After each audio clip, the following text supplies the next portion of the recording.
El canal del Congreso presenta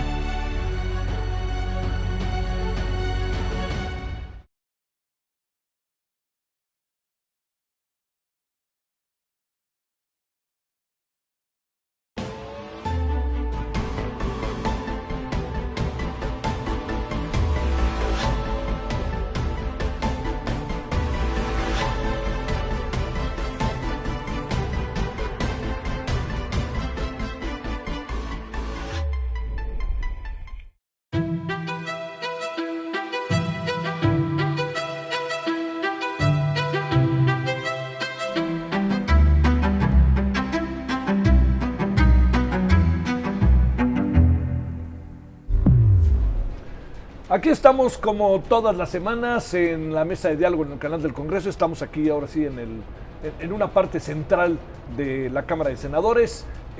Son las nuevas instalaciones, ya es un decir nuevas instalaciones. Recuerden que estaba el Senado allá y está esa bellísima instalación en Donceles. El salón de plenos es verdaderamente histórico. Y bueno, aquí estamos en la terraza del Senado, agradeciéndole que nos acompañe. Estamos mesa de diálogo, canal del Congreso. Les saluda el servidor Javier Solórzano en nombre de todas y todos quienes hacen posible la emisión. Hace como un año o quizá un poquito más, conversábamos con la senadora Ana Lilia Rivera. Ella es presidenta de la Comisión de Defensa Nacional, senadora por Morena, en su calidad de presidenta del Senado. Y ahora estamos con ella como presidenta de la Comisión de Defensa Nacional, aquí mismo en el Senado por Morena. ¿Cómo te va, senadora? Muy bien, muchas gracias. ¿Cómo te ha ido? Muy bien, nos va muy bien porque estamos construyendo la segunda etapa de reformas constitucionales importantes para el modelo de gobierno que Morena está impulsando en México, con una mayoría que hoy nos está permitiendo hacer lo que no pudimos en los 6 años anteriores. A ver, entremos por esto de la mayoría, ¿no? Para ir, por ejemplo, si te parece, veamos la mayoría, veamos el tema de los aranceles, veamos el Día Internacional de la Mujer y veamos qué estás haciendo en la Comisión de la Defensa, ¿no? Dividamos en 4 ahí el asunto. Claro que sí. A ver, primero, ¿cómo ves, ahora sí que como el militante de siempre de la izquierda, que de repente pasen estas cosas en donde un senador cambia de partido, otros cambian de partido, la mayoría se tiene que forzar la máquina para tenerla? Oyes voces al interior del partido, por ejemplo, ¿no? El caso de Rocío Nale, gobernador de Veracruz. ¿Qué mirada tienes de esto con toda esta militancia que lo platicamos aquella vez como desde los 15, 16 años, ¿no? Sí, así es. ¿Qué tenías? A ver. Sí. Pues nosotros vivimos ya 6 años del gobierno de Morena con el anterior presidente, en el que el mandato del pueblo era una transformación profunda de la vida pública en México. Y la vida pública de México tiene que ver con la representación popular en los 3 poderes que son los que forman nuestra república. Modificar todo el modelo de ejercicio del poder implica reformas constitucionales. Estas reformas constitucionales en el primer tramo no las logramos. Y era muy importante, es muy importante la reforma al Poder Judicial. En el Senado de la República se construyó, gracias al pueblo, con la alianza con el PT y el Verde, casi la mayoría calificada. Ese casi era un legislador que quisiera estar de este lado. La habilidad política de quienes coordinan a nuestra fracción parlamentaria hizo el trabajo que correspondía para hacer la agenda, mejor dicho, para hacer las mayorías que acompañaran nuestra agenda. Esos acuerdos políticos al interior es parte de la vida política de todos los países donde existen parlamentos, donde existen personas que ocupan un espacio y deciden tomar un lugar dentro de un grupo parlamentario, que mucho tiene que ver con la construcción de esa agenda que tenemos como prioridad. La militancia o hacerse parte de un partido político, pasando de uno a otro, es algo que tendrá que definir el partido. Nosotros somos legisladores y nos corresponde hacer las mayorías que necesitamos para avanzar con la agenda que tenemos comprometida con nuestro pueblo, y se vale. Que cambies de partido y que cambies de afiliación y de militancia de un día para otro es algo que tiene que ver con el partido y es algo que tiene que ver con el ciudadano, cuando a la hora de votar analice quién merece su confianza y quién no. En realidad y en el fondo de este gran movimiento que encabeza Morena es que hay una revolución de conciencias y el último juez será el pueblo y el ciudadano que al ejercer su voto decidirá. Oye, senadora, ¿el costo es alto o no? En términos de cuestiones de principios, cuestiones de, no sé si utilizar la palabra, pero algo así como ética, como esta mayoría que tiene Morena, que además se asume, nosotros no somos como los de antes, estas cosas, ¿cómo la ves? O a lo mejor estamos ante la inevitable reforma de la política también, ¿no? Te lo planteo. Es que no es nuevo, siempre ha pasado. Por eso es que digo que debemos diferenciar. Nosotros como legisladores, nuestra obligación y responsabilidad es llevar a cabo las reformas que nos comprometimos con la sociedad mexicana. Y estamos en la construcción de las mayorías que son necesarias. La militancia o cómo el ciudadano define su militancia política y cómo el partido asume la recepción de estos, ese es otro espacio. Mi espacio está aquí y mi espacio es, se vale que cualquier legislador tome la decisión de compartir la agenda progresista que hoy tiene Morena. Si esa decisión informada lo lleva a ser parte de un partido, entonces tiene que asumir las reglas, la filosofía y la manera en cómo este partido se expresa ante la sociedad para lograr su voto. Es decir, si yo vengo a Morena, no robo, no miento y no traiciono a mi pueblo. No puedes venir con las costumbres o con las formas con las que fuiste educado en el ejercicio de tu vida pública, ¿no? En el poder. Entonces yo creo que esas son las acciones que el partido debe cuidar. No es malo que lleguen todos los ciudadanos de todas las filosofías o de todas las formas de pensar. Si una vez que entren cambien. Y si antes lo hicieron, aquí ya no lo hagan. Y si antes cometieron abuso de poder, aquí no lo hagan. Por eso el partido es tan importante que al abrir sus puertas y decir vengan todos a afiliarse, también sea claro en que violentar la ética, las normas internas de nuestro partido, nuestros estatutos, tiene sanciones y las aplique. A ver, otro de los temas en este mes de marzo, es una causa que tú has enarbolado, más allá de, lo diré, no más allá de modas, pero también con convicción. Ahora sí que tu pasado te lo dice, ¿no? Te preguntaría, a ver, ¿qué pensar sobre esto? ¿Qué está haciendo el gobierno? Hay gente que no le gusta que pongan todo este cerco de seguridad ahí en el Zócalo, aunque lo pinten de morado. Por otra parte, se reconoce que hay un avance con una Secretaría de la Mujer. Bueno, ¿qué ves, senadora, de todo esto? En términos del mes, así su conjunto, pero con un día emblemático que es el 8 de marzo. Primero que estamos las mujeres viviendo el mejor momento de nuestra historia, porque somos protagonistas, no solamente en el ejercicio del poder, en la paridad, sino también en la consecución de nuestros derechos plenos. Los derechos de las mujeres muchos años fueron regateados, después fueron condicionados y hasta hoy los estamos consiguiendo en su plenitud, en las leyes. Pero no todos los cambios sociales se van a dar porque cambien la ley. También hay una cultura de misoginia, de violencia, de abuso, que todavía no terminamos. Y también el régimen que nosotros estamos aspirando a cambiar todavía no termina de cambiar. Necesitamos instituciones, necesitamos servidores públicos, necesitamos programas, necesitamos presupuestos, necesitamos otra realidad. La estamos construyendo. Estamos entre que lo viejo no termina de morir y lo nuevo no termina de nacer. Y entre este cambio que aspiramos, y ojalá lo logre la sociedad mexicana, en el que todos tengamos todos los derechos, hombres y mujeres, y sean garantizados, hay todavía una brecha muy grande de reivindicación hacia nosotras las mujeres. Y muchos de esos ecos de desigualdad, de violencia, de maltrato, de humillación, lo siguen viviendo millones de mujeres en nuestro país.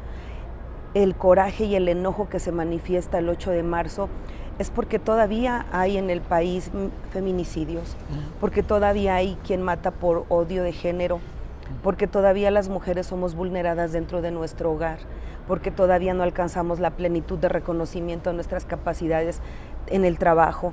Y entonces todo ese enojo que es histórico, que es cultural, revienta cuando las instituciones todavía no le garantizan la plenitud de libertad, de derecho de las mujeres. Y entonces estalla por lo regular el 8 de marzo. Sí.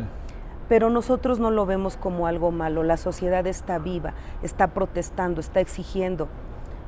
Solo que del otro lado, donde está el gobierno, donde ya no está la sociedad, todas esas masas de mujeres, de colectivos, o que llegan ese día desde lo individual a expresar sus sentimientos, encuentran a mujeres que son policías, que del otro lado están resguardando nuestras instituciones y están cumpliendo con su trabajo.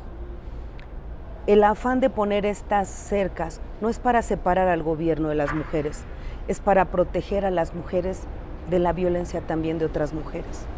Y entonces entender que tenemos todavía que avanzar más, que tenemos que consolidar más nuestros derechos, que tenemos que transformar más nuestra sociedad, nuestras instituciones, pero lo más importante, tenemos que seguir trabajando en lo profundo, en la cultura que arraiga la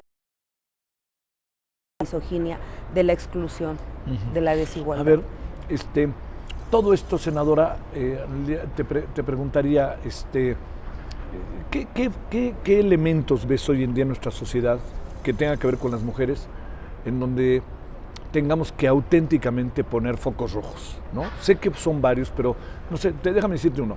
Pienso en igualdad en términos laborales, pienso en feminicidios, ¿no? Que es un asunto muy importante, igualdad de oportunidades, etcétera. ¿Ahí qué alcanzas a ver? Que hemos avanzado más, pero todavía el atraso sigue siendo muy grande. Sí. Nosotras hemos estado siempre construyendo este país, pero siempre mucho atrás. Nada más a la democracia llegamos por lo menos 70 años tarde, ¿no? Y después la representación plena la estamos logrando en la década de los 2000. Entonces, imaginemos las que estamos aquí al frente, cuántas están atrás de nosotros todavía tratando de terminar una carrera, lograrla y encontrar un empleo digno antes de que te alcancen los 40 años y entonces ya seas una persona adulta para poder tener una plenitud profesional. A las mujeres además la biología nos juega en contra, porque estamos en un momento, y creo que es algo que pocas veces se trata, ahí están ya oportunidades, pero tu vida biológicamente productiva termina a los 35. Pero a los 35 estás en tu plenitud para buscar el éxito, sí. Y entonces ahora tienes que decidir si puedes hacer una familia como la concebimos culturalmente, sí. Donde está papá, mamá y los hijos, o la mamá en casa cuidando a los hijos, ante una desintegración familiar que hoy vemos en todo el país, donde la ausencia de papá o mamá en casa o de los dos por trabajo ha llevado a los jóvenes a enfrentar la soledad en la depresión que les da el no tener ese cobijo en la calle, en la droga, en el alcoholismo o en algún otro vicio que puede distraerlos de sus proyectos de vida al no tener el cuidado.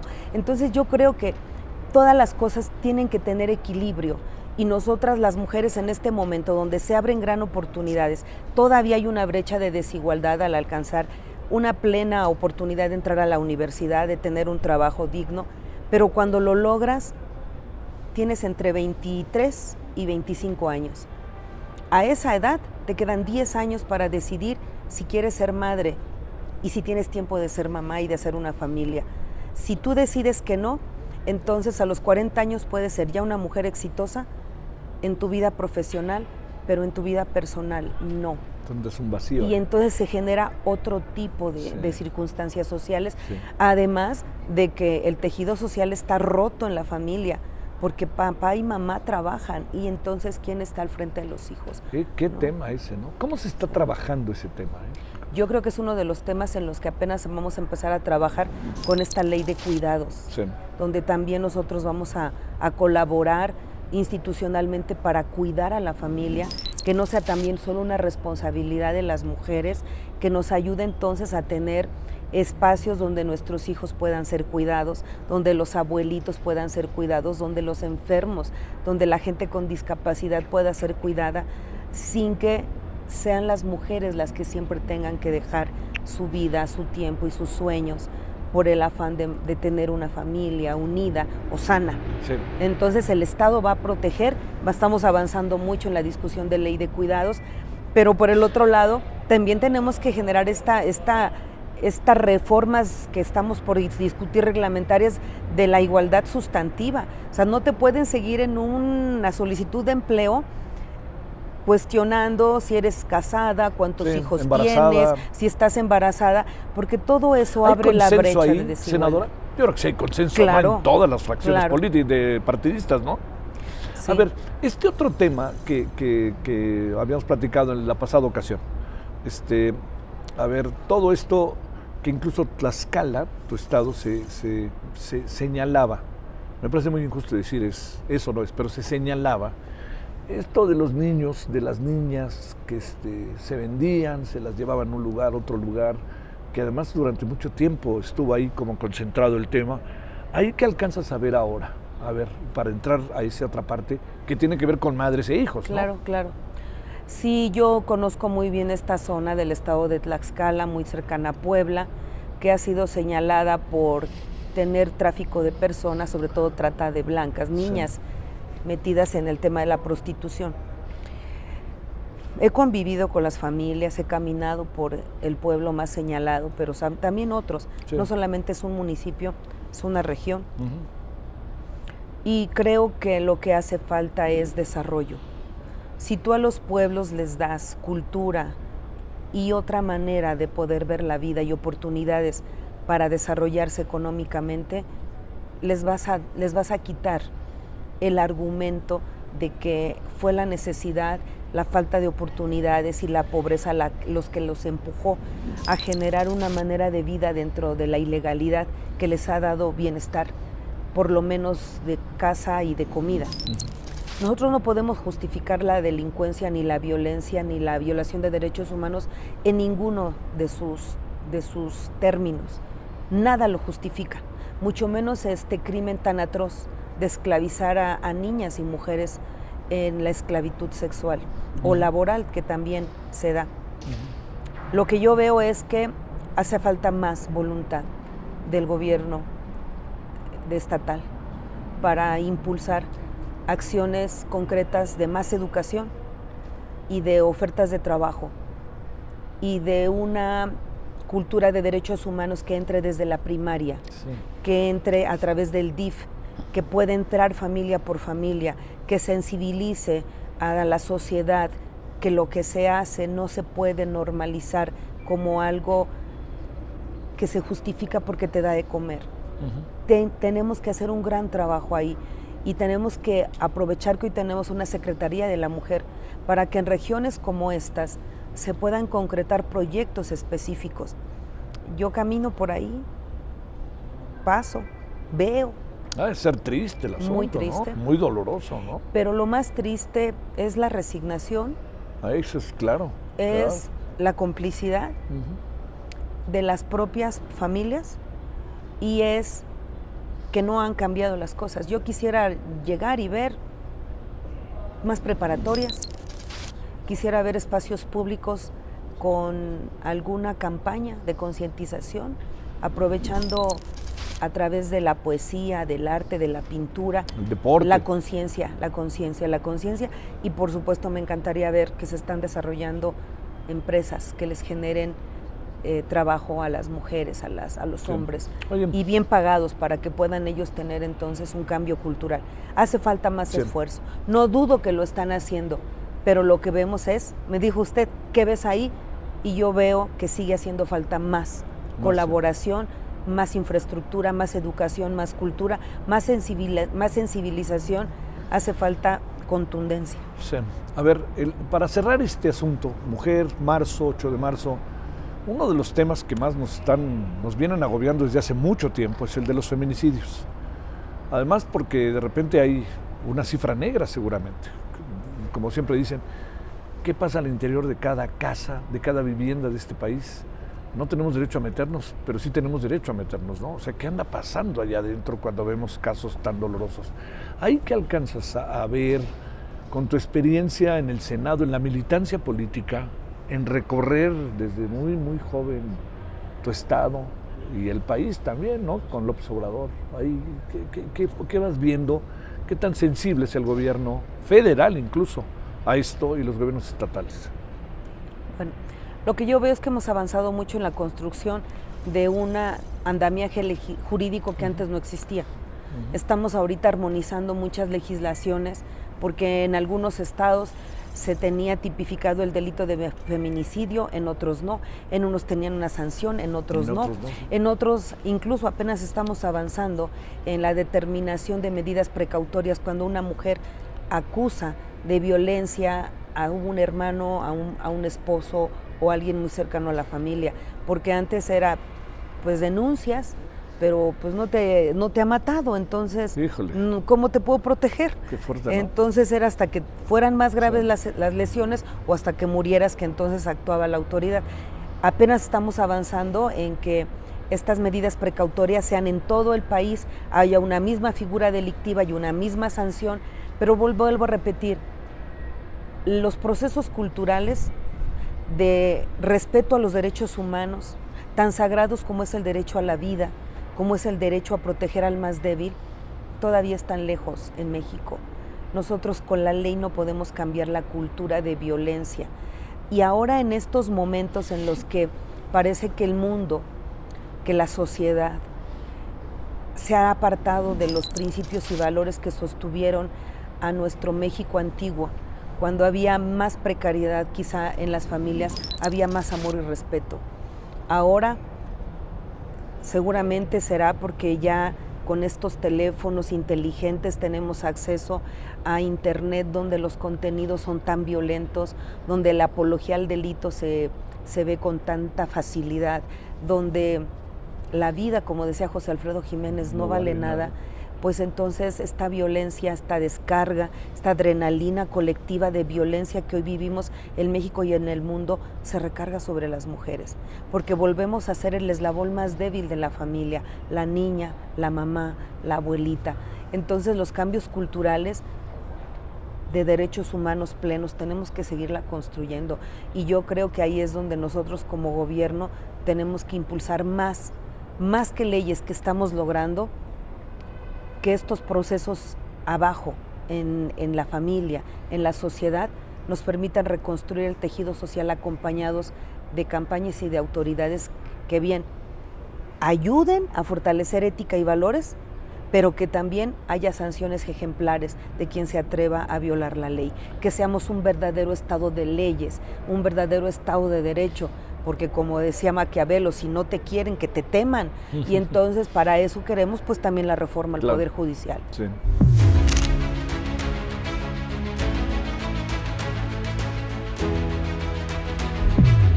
Yo veo que México vivió durante 40 años un modelo económico, político y social que nos llevó a la decadencia. Nos llevó al control comercial de productos básicos para nuestra alimentación, nos llevó a la pérdida de soberanía alimentaria. Esta desprotección del campo, al preferir comprar comida barata que producirla, llevó a que de por sí los sectores más vulnerables de nuestro país, que son los pueblos rurales, las comunidades indígenas, no terminaran de alcanzar desarrollo y los alcanzó la miseria por el abandono al campo y la delincuencia organizada, que pronto encontró en estos espacios no solamente terrenos donde han sembrado históricamente amapola, digo, eso no es novedoso, sabemos que incluso en Guerrero había zonas que cuando cayó la venta de los estupefacientes que salían de la amapola, pues pedían ayuda a la Secretaría de Agricultura porque ya lo que les daba de comer también se había caído cuando llegaron las drogas sintéticas. Entonces, el abandono al campo ha sido uno de los grandes errores que cometió nuestro país porque a esos jóvenes los entregó a la delincuencia o a la migración. Y entonces los territorios se quedaron desprotegidos de la propia sociedad, vulnerables. Y no solamente las comunidades rurales o los pueblos indígenas, sino las zonas conurbadas, donde habría más marginación, más pobreza. El otro gran abandono, que en 7 años, por supuesto, no lo íbamos a revertir, fue el que desde los más altos niveles de poder en México se vincularan acciones que llevaron a armar a la delincuencia organizada, de tal manera que hoy sabemos que en México el 74% de armas, muchas de ellas de uso exclusivo del ejército, están en manos de la delincuencia organizada.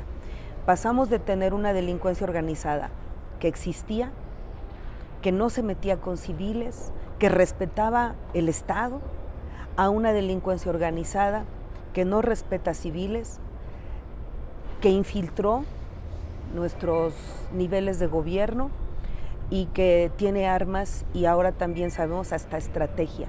Acaban de, en Jalisco, que tendrá 15, 20 días, que llegaron a desmantelar un lugar donde entrenaban a los sicarios, jóvenes, ¿no? Entonces, todo este rompimiento del tejido social, todo este abandono a las zonas más vulnerables y toda esta complicidad en los niveles más altos de poder en México con los grupos de la delincuencia organizada y el tráfico de drogas, nos llevó a tener esta crisis sin precedentes que en el país estamos enfrentando todas y todos. El gobierno del licenciado Andrés Manuel López Obrador llega en un momento en el que detiene el deterioro.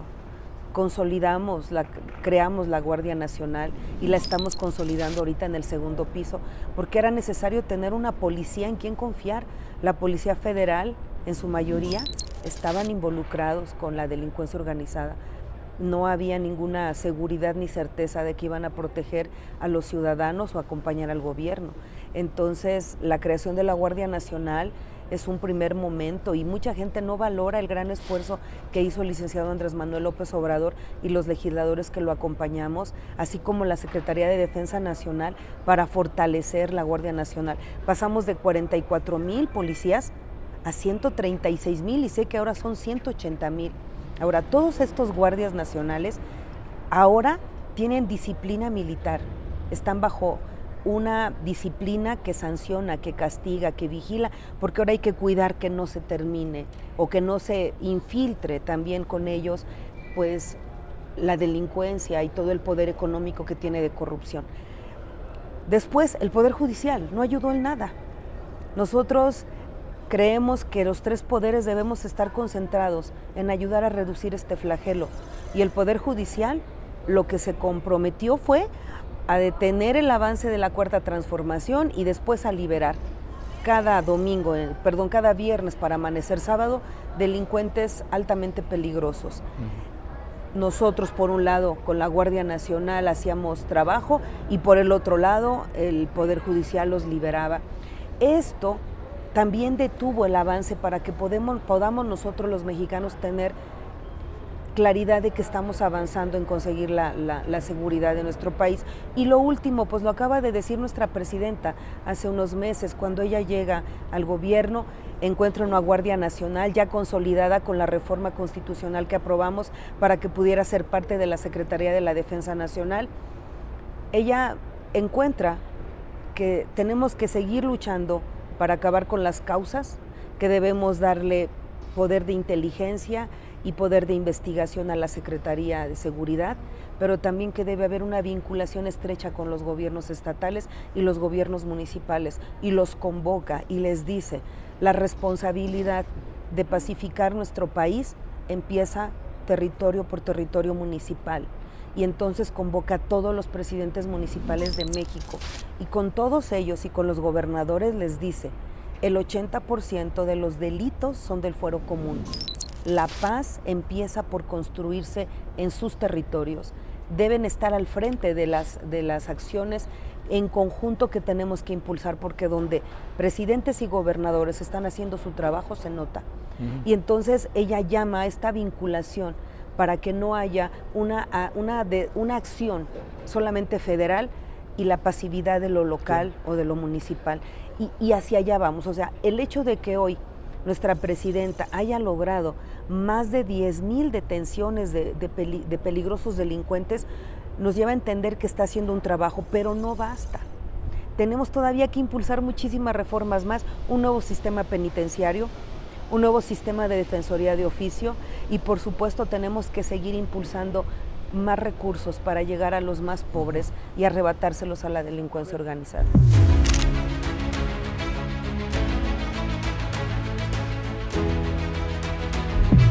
Sí, la Secretaría de la Defensa Nacional ha cobrado una importancia pública y evidente, porque antes era muy importante, pero en la discreción de su labor. Hoy se ve más porque pues están inaugurando obras, están echando a andar el Tren Maya, están construyendo infraestructura estratégica para nuestro país, y no solamente entonces acompañan en temas de seguridad pública, sino también están acompañando en temas de infraestructura y están acompañando en temas humanitarios, como fue toda esta distribución de medicamentos, de vacunas cuando vino la pandemia. Yo creo que hoy nosotros tenemos una institución que puedo considerar la más sólida, la más leal y que debe dar orgullo a todos los mexicanos, que son nuestras Fuerzas Armadas.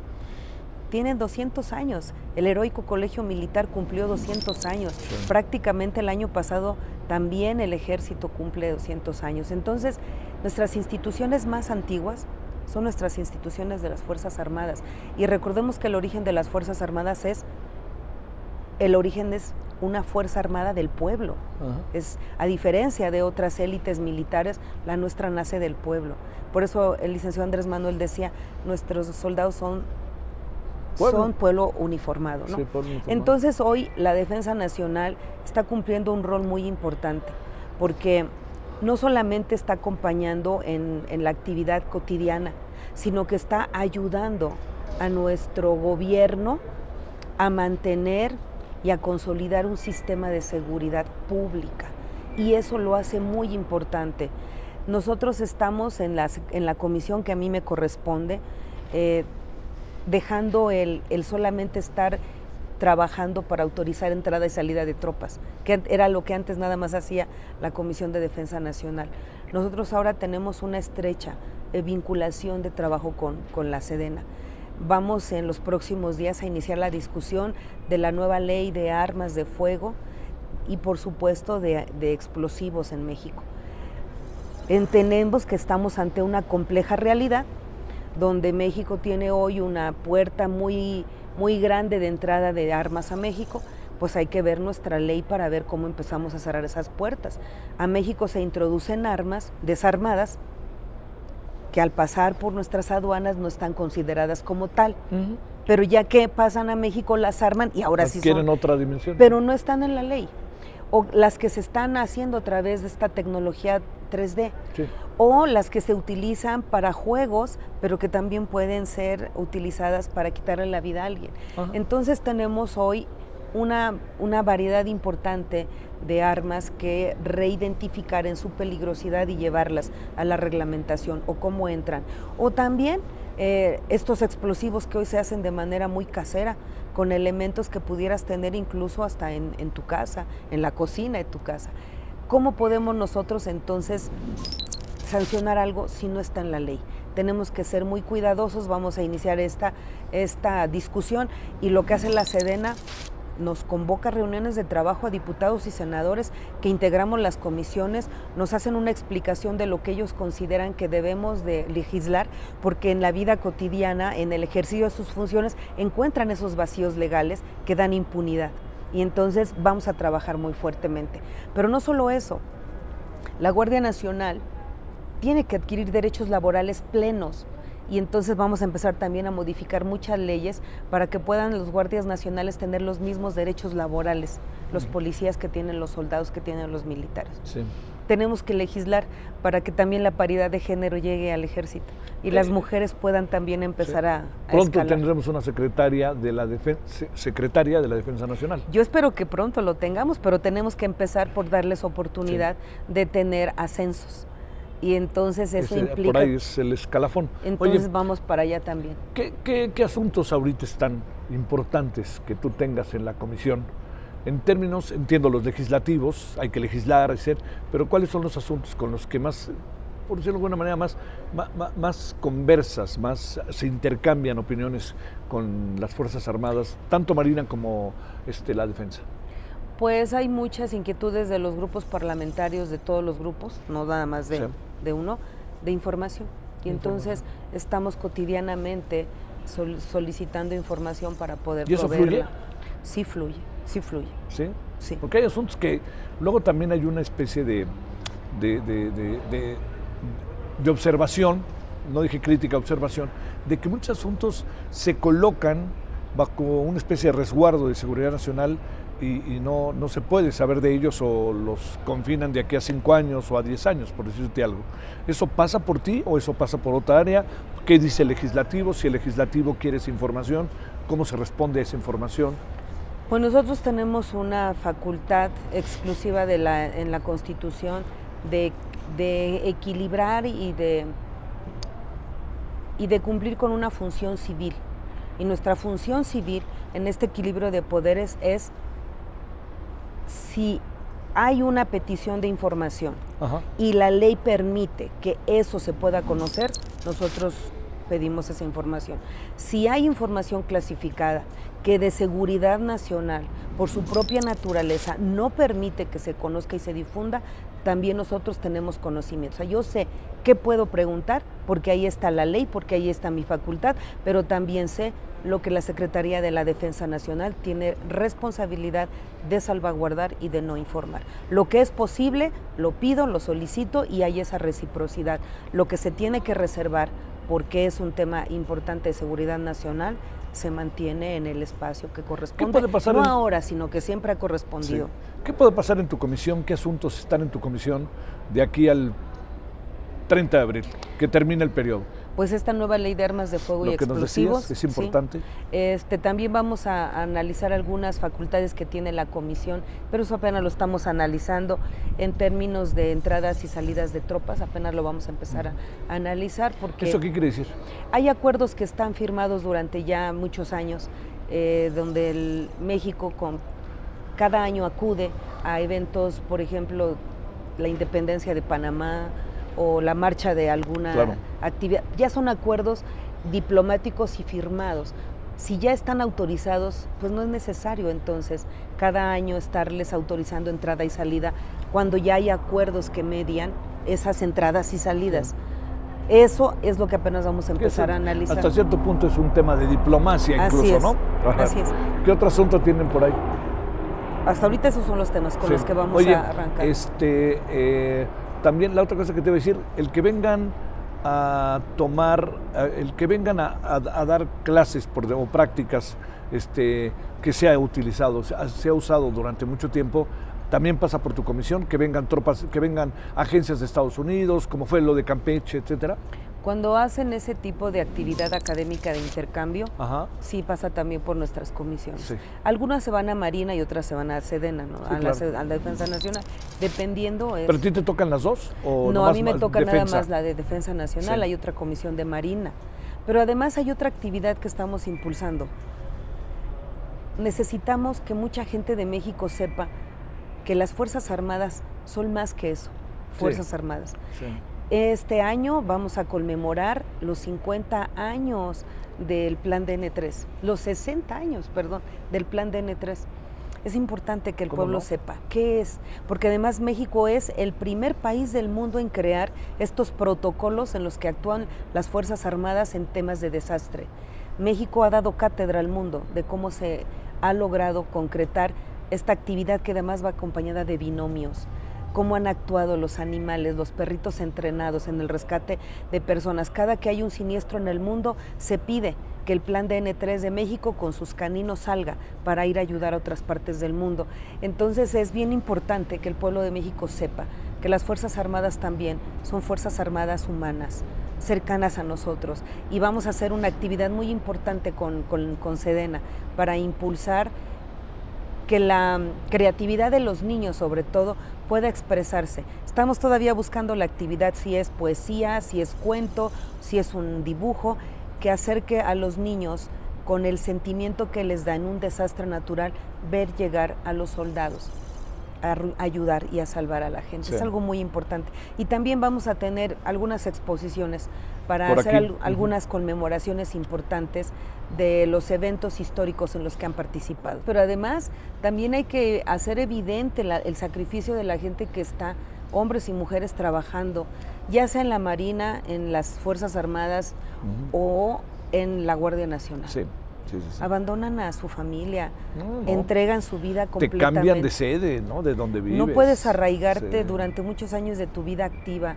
Dejas a tus hijos, a tu familia. Son verdaderamente héroes y heroínas de nuestra patria. Estuve hace poquito en un evento con la Sedena y me llamó mucho la atención el porcentaje de mujeres militares que hay y ver que además son buenísimas tirando. Dicen que las mejores tiradoras son mujeres y vimos una práctica de guardias nacionales y muchas mujeres muy jovencitas, yo creo que están entre los 23 y los 30 años de edad, entregando su vida en este momento tan difícil que nos ha tocado vivir, sabiendo que lo que van a enfrentar es delincuencia organizada, armada, sin escrúpulos. Ver a las niñas, nuestras mujeres al frente, valientes, es algo que en este Día de la Mujer hay que reconocer. De entre todas las actividades que las mujeres desarrollamos, hoy verlas en la Guardia Nacional, armadas y defendiendo a nuestro país, es algo maravilloso. Senadora, muchas gracias por la conversación. Gracias. Te lo agradezco muchísimo, senadora. Muchas gracias. Muchas gracias a usted que nos acompañó aquí en la mesa de diálogo en el canal del Congreso. Gracias en nombre de todas y todos quienes hacen posible la emisión. Nos vemos en la siguiente mesa de diálogo. Les saluda el servidor Javier Solórzano. Pásela bien.